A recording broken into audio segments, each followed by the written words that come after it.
खालिस्तानी आतंकी गुरपतवंत सिंह पन्नू की हत्या की नाकाम साजिश में मर्डर फॉर हायर यानी भाड़े पर हत्या और मनी लॉन्ड्रिंग के आरोप है कि पूर्व रॉ एजेंट अभी फरार चल रहा है और इस मामले में दाखिल पहली चार्जशीट में भारत के इस एक्स एजेंट को कोड नेम CC1 दिया गया, यानी उसे केस में को कॉन्स्पिरेटर बताया गया है।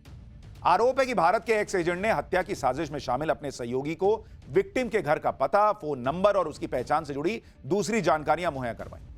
भारत के एक्स एजेंट के जिस सहयोगी का जिक्र FBI ने किया है उसका नाम निखिल गुप्ता बताया गया है, जिसे पिछले साल चेक गणराज्य से गिरफ्तार किया गया था। निखिल गुप्ता को पहले ही पन्नू की हत्या की कथित साजिश में केस चलाने के लिए अमेरिका डिपोर्ट किया जा चुका है और अभी वो जेल में बंद है। 18 पन्नों की चार्जशीट में एक तस्वीर भी शेयर की गई है जिसमें न्यूयॉर्क में दो लोग कार के अंदर डॉलर्स का लेन देन कर रहे हैं, जिसको लेकर FBI का दावा है कि भारत के एक्स एजेंट और निखिल गुप्ता की तरफ से यह रकम कथित किलर को आतंकवादी पन्नू की हत्या के लिए दी गई थी।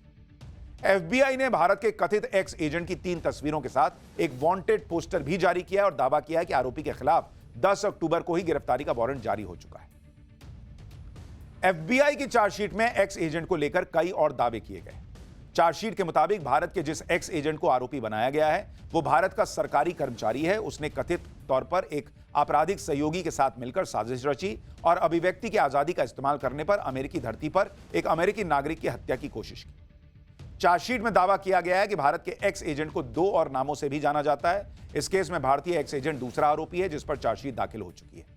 चार्जशीट के मुताबिक भारत के एक्स एजेंट ने अपनी पोजीशन को सीनियर फील्ड ऑफिसर के तौर पर मेंशन किया, जिसकी जिम्मेदारियां सिक्योरिटी मैनेजमेंट और इंटेलिजेंस की। चार्जशीट में यह भी दावा है कि भारत का यह एक्स एजेंट पहले भारत की पैरामिलिट्री फोर्स में रह चुका है और उसे अधिकारियों को दी जाने वाली बैटल क्राफ्ट और वेपन की ट्रेनिंग मिली है। आगे चार्जशीट कहती है कि यह एक्स एजेंट भारत से हत्या की साजिश रच रहा था और उसके लिए उसे निर्देश दिए गए। हालांकि भारत के एक्स एजेंट की जिस तस्वीर में उसे सेना की यूनिफॉर्म में दिखाया गया है उसमें रैंक की पहचान के लिए ऐसा कुछ नहीं लगा जिससे उसके अफसर होने का पता चल पाए, लेकिन चार्जशीट में उसे CRPF में असिस्टेंट कमांडेंट बता दिया गया। अमेरिका के आरोपों पर भारतीय विदेश मंत्रालय ने भी जवाब दिया। विदेश मंत्रालय के प्रवक्ता रणधीर जायसवाल ने कहा कि जिस एजेंट के नाम का जिक्र किया जा रहा है वो अब भारत सरकार का कर्मचारी नहीं है। भारत सरकार पहले ही अमेरिकी धरती पर किसी अमेरिकी नागरिक की हत्या की ऐसी किसी भी साजिश में शामिल होने से इनकार कर चुकी है। पिछले साल अमेरिका के आरोपों के बाद भारत सरकार ने मामले की जांच के लिए कमेटी भी बनाई थी। अमेरिका ने इस मामले में भारत से मिले सहयोग पर संतोष जताया है। अब आपको उस केस के बारे में भी बताता हूं जिसमें एक्स एजेंट को FBI की वांटेड लिस्ट में डाला गया।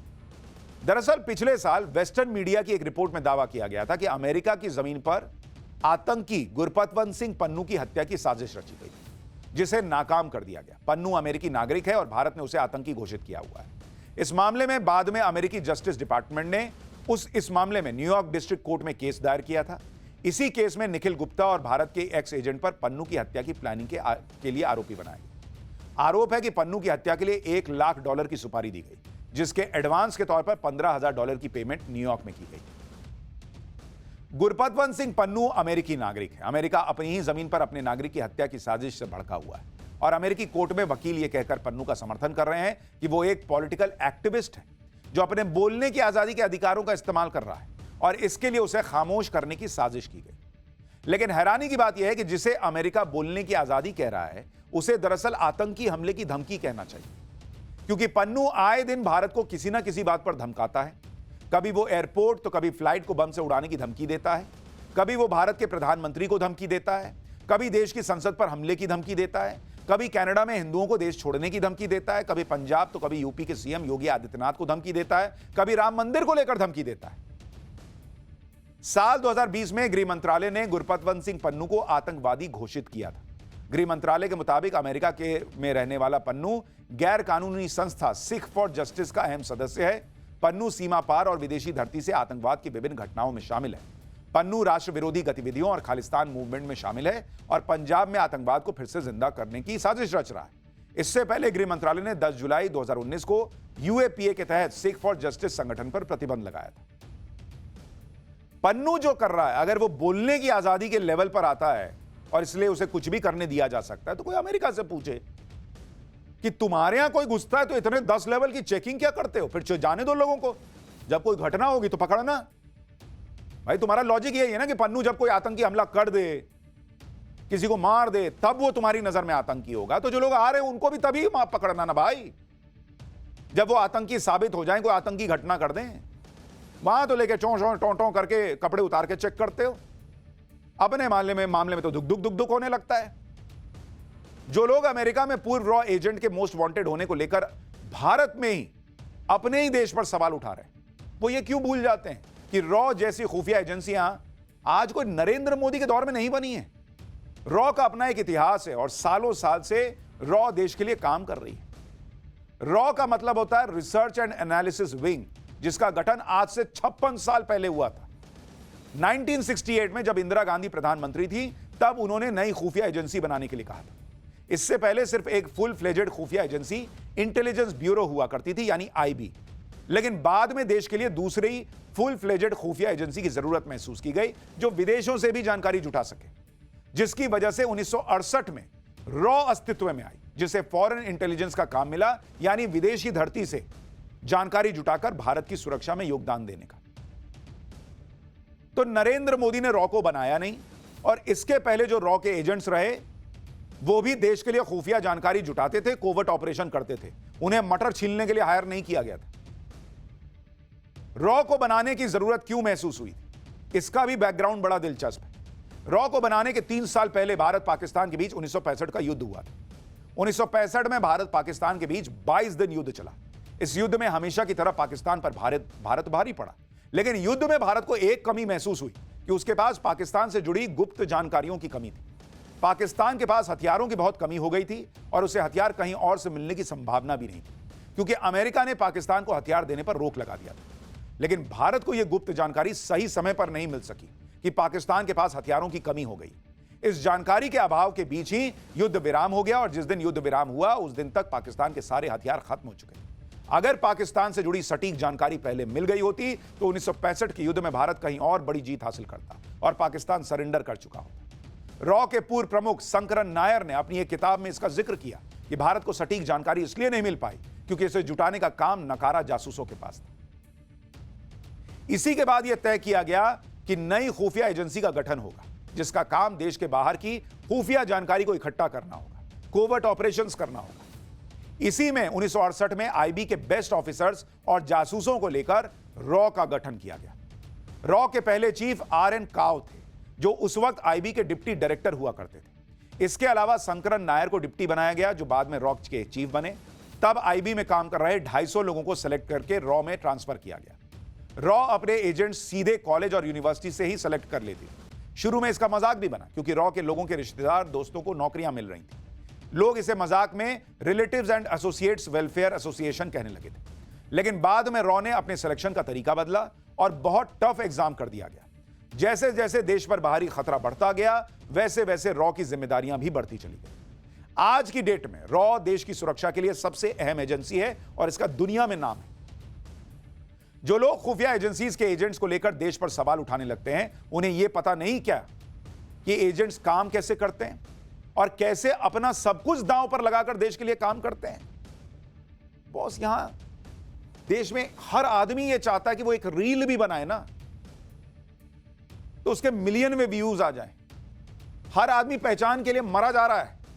और आप सोचिए कि रॉ के एजेंट्स ऐसे होते हैं जो जिंदगी अपनी लगा देते हैं बिना किसी को पहचान बताए कि वो देश के लिए इतना समर्पण भाव से काम कर रहे हैं। जान चली जाएगी तो भी नहीं बता सकते। कई बार तो परिवार को भी नहीं पता होता कि रॉ के एजेंट है उनके घर के लोग। ऐसे लोगों पर आप सवाल उठा रहे हो। रॉ पर आधारित एक किताब है, raw a history of India's covert operations. इसमें एक किस्सा बताया गया है। एक बार रॉ में काम कर रहे किसी एजेंट विक्रम सिंह को विशाल पंडित बनकर मॉस्को जाना पड़ा। इसके बाद उनके परिवार वालों को भी अपना नाम बदलना पड़ा। विदेश में सीक्रेट पोस्टिंग के दौरान उनके घर बच्चा पैदा हुआ तो उसका सरनेम भी नकली रखा गया और वो सरनेम पूरी उम्र उसके साथ चिपका रहा। ऐसी जिंदगी जीते हैं इस देश के खुफिया एजेंट्स। रॉ एजेंट्स की जब भी बात होती है तो रविंद्र कौशिक का नाम जरूर लिया जाता है। रविंद्र कौशिक के बारे में कहा जाता है कि रविंद्र कौशिक वो खतरनाक जासूस थे जो पाकिस्तान की सेना में मेजर बन गए। रविंद्र कौशिक राजस्थान के रहने वाले थे और एक एयरफोर्स ऑफिसर के बेटे थे। जब रविंद्र कौशिक कॉलेज में थे तब रॉ ने उनकी भर्ती कर ली। रविंद्र कौशिक को पाकिस्तान में अंडर कवर ऑपरेशन के लिए दिल्ली में 2 साल ट्रेनिंग मिली। इसके बाद 23 साल की उम्र में रविंद्र कौशिक नबी अहमद शाकिर के तौर पर पाकिस्तान चले गए। रविंद्र कौशिक ने वहीं पर कराची यूनिवर्सिटी से LLB की और फिर पाकिस्तान की आर्मी ज्वाइन की। उन्होंने पाकिस्तान में अमानत नाम की स्थानीय लड़की से शादी की, उनका एक बेटा हुआ। पाकिस्तान की सेना में रविंद्र कौशिक मेजर की रैंक तक पहुंच गए। 1979 से लेकर 1983 तक रविंद्र कौशिक ने अहम खुफिया जानकारियां भेजी। उन्हें इंदिरा गांधी ने ब्लैक टाइगर का नाम दिया था। बाद में रविंद्र कौशिक को पाकिस्तान ने पकड़ लिया था और वो करीब 16 साल तक पाकिस्तान की जेल में रहे।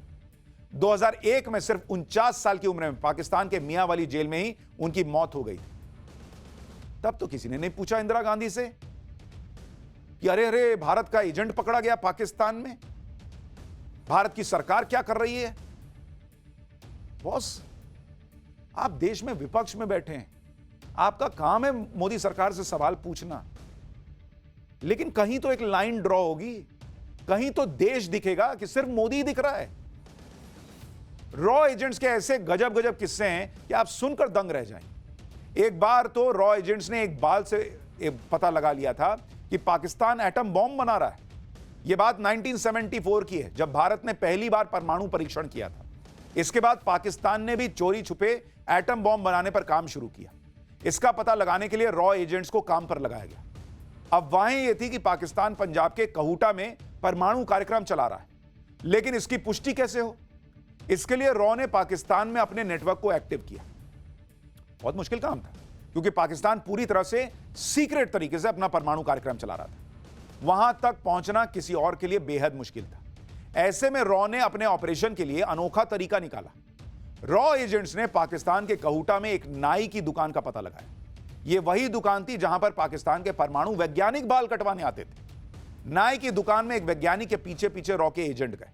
बाल कटवाने के बहाने उस वैज्ञानिक के कटे हुए बालों को चुपके से उठा लिया। इन बालों को किसी तरह से लैब टेस्ट के लिए भारत भेजा गया। जब टेस्ट की रिपोर्ट आई तो पाकिस्तानी वैज्ञानिक के बालों में रेडिएशन के अंश मिले। इससे भारत को पता चला कि पाकिस्तान एटम बॉम्ब बनाने में काम में लगा हुआ है। आप सोचिए कैसे ये लोग काम करते हैं, और आप उसको विलन बता रहे हो क्योंकि अमेरिका ने कह दिया। अरे आप भारतीय हो क्या अमेरिकी हो बॉस? इसलिए मुझे लगा कि यह चैप्टर आपको दिखाना चाहिए, और इस देश में जितने खुफिया एजेंट्स काम कर रहे हैं ना, उन सबको सल्यूट करना चाहिए।